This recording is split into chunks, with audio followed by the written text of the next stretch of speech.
Thank you for joining us and giving me the opportunity of greeting you and wishing you a wonderful feast of the impossible. Celebrating the impossible. Yes, worldwide you'll realize that people are celebrating a feast called Christmas. It's really the feast of the impossible made possible. And you can't have missed it. It's been on television, advertisements, in magazines, and the Christmas story is being told and retold in thousands upon thousands of schools and homes and churches around the world. But really, what makes it a feast of the impossible? Because the celebration is of the beginning of a life which was to show us and teach us that it was possible, it is possible for us to live in harmony, respect, and peace with each other on this planet. And in a time of such violence and brutality and terrorism and bloodshed, we really need to hear that message. And so, the Feast of the Impossible. In many, many places, people will be taking out of their boxes, as they do once a year, the figures of the Christmas scene, including the donkey. The donkey is a very important part of the Christmas story. Usually he is seen looking down gently at the baby and breathing out soft, warm air. But this year, for us, the donkey has a more significant role. Once more, he will be on the road, reminding us of the second half of the Christmas story, which is probably more important and which is so often overlooked.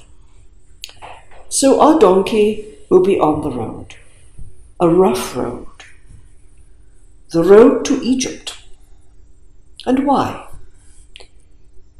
Because we're told Joseph had had the warning to take the child and his mother and get out of here. Go and seek asylum in Egypt, because Herod is going to kill him. And they set out with the few possessions that asylum seekers can carry with them. And they will arrive in a country where they do not speak the language, where the customs and the culture is unfamiliar, and where the religious atmosphere around them is not their own. And Joseph, although he is a hard-working and skilled craftsman, will have no work.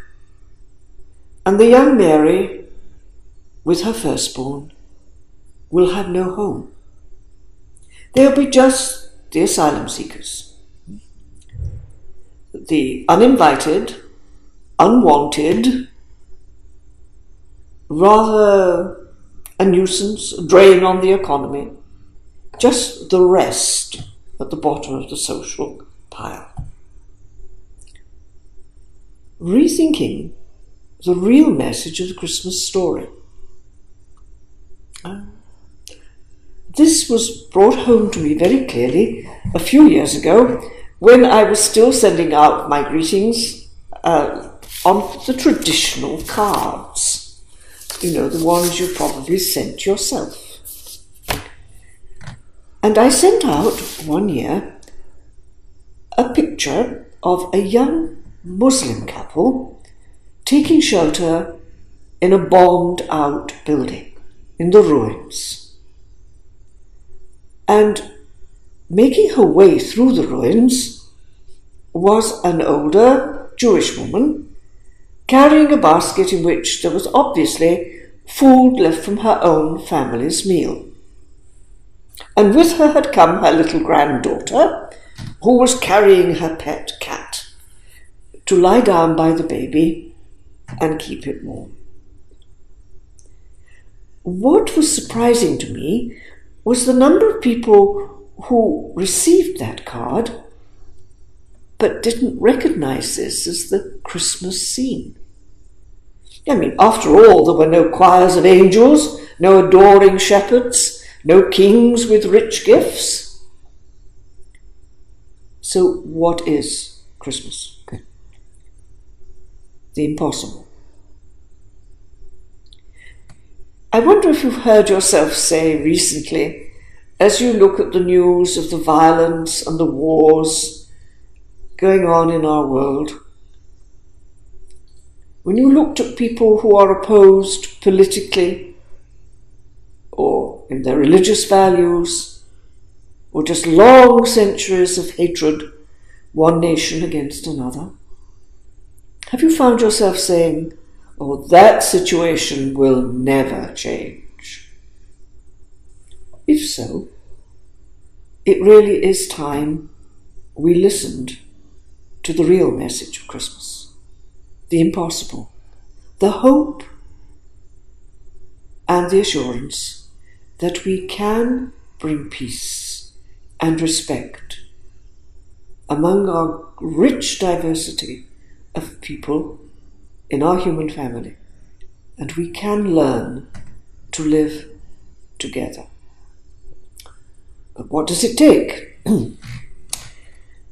Meister Eckhart, among many, many other men and women over the centuries, reminds us that Christ, or the message of the impossible, has to be born within ourselves. The values, the attitudes, the risk, the hope, the faith of the Christ has to come to birth within me. And it can. But he also says, until that happens, for you, Christ has really never been born at all. What is there to celebrate? So I hope for each one of us that if we see a donkey this year in the Christmas story, wherever we see it, it will remind us of the whole story, the second part, and the true message. And I also wish each one the amazing joy and freedom of the birthing of Christ within you.